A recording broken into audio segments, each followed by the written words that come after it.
TCP flow control mechanism. This is the first topic that we'll discuss.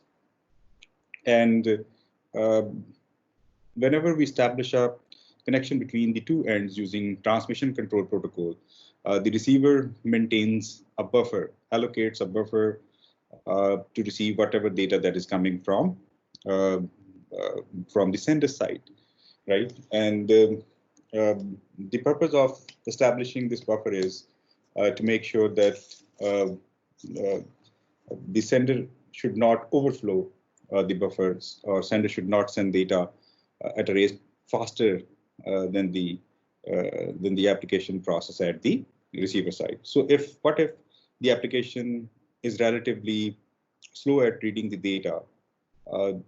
In this case, the sender can very easily overflow the connection's receive buffer by sending too much data to it quickly. So what I'm saying is, for example, this is the buffer that we are maintaining, and if the sender keeps sending on the data, so this buffer will start, getting full, and here the application is slow at reading the data. So application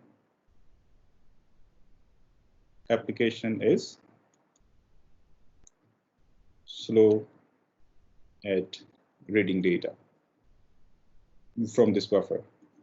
So the sender side is keep on sending the data, but application is slow at reading the data. This means we will end up with a small buffer size on the receiver side, and sender needs to slow down accordingly. So TCP provides a flow control service to its applications to eliminate the possibility of sender overflowing the receiver's buffer, right? So because the sender has to match the receiver's applications, reading speed. So TCP can, guarantee this by using this flow control mechanism, and by having a sender maintained a variable called receive window.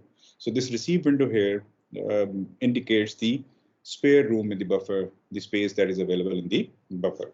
So, so basically, flow control is a mechanism to make sure that sender won't overflow receiver's buffer by transmitting too much too fast.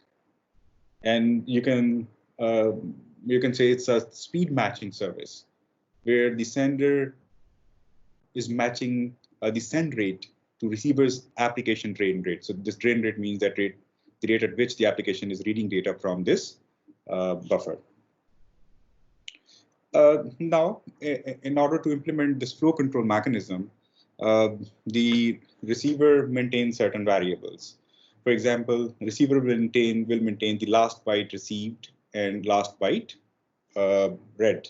So this last byte received or this last byte read is the number of the last byte in the data stream read from the buffer by the application, and this last byte received is the last byte in the data stream that has arrived from the network and has been placed in the receive buffer at the destination or machine B.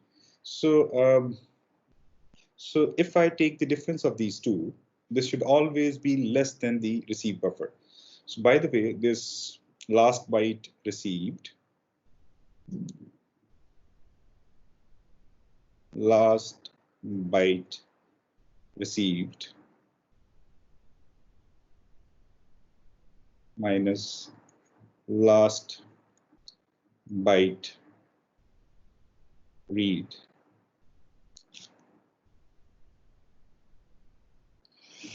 should always be less than equal to this receive buffer. Should be less than equal to receive buffer.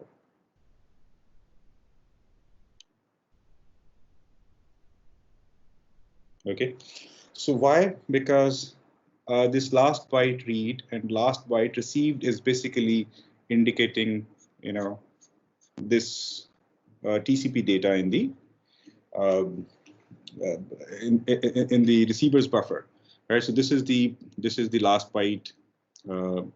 This is the last byte read, and this is the last byte received, right? So this, if I take the last byte received and the last byte read by the application, this will give me the TCP data that is placed in the buffer at the moment. And this has to be, obviously, this has to be less than the receiver buffer, this total space at the receiver side.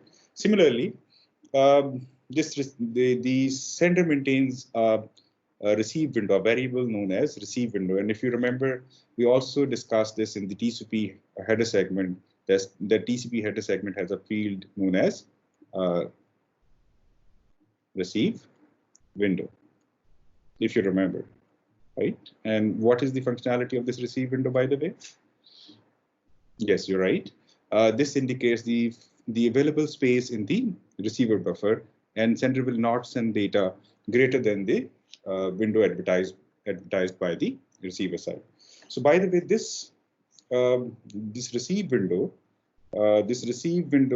is equal to this receive variable receiver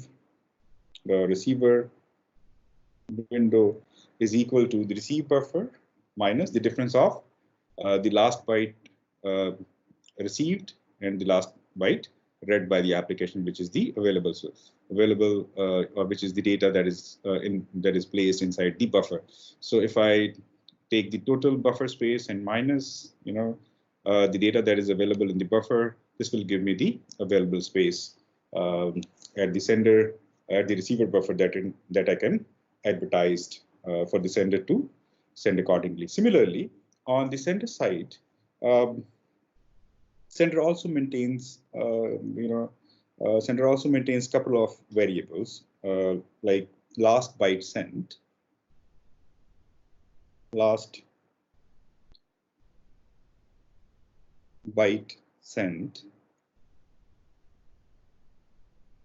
and last byte acknowledged. Last byte act. All right, so these are two variables maintained by the sender side also. And if I take the difference of last byte sent and last byte acknowledged, so these are the total bytes in the sliding window at the receiver side that are unacknowledged, that the sender is waiting to be acknowledged. And remember, this has to be less than or equal to the available space in the receiver window at the receiver side, and this space in the receiver window at the receiver is being represented with this variable called receive window. So this should be less than equal to received window, right? So in this way, sender will send data according to the buffer space available at the receiver side. But there are some problems with this flow control mechanisms that we need to discuss.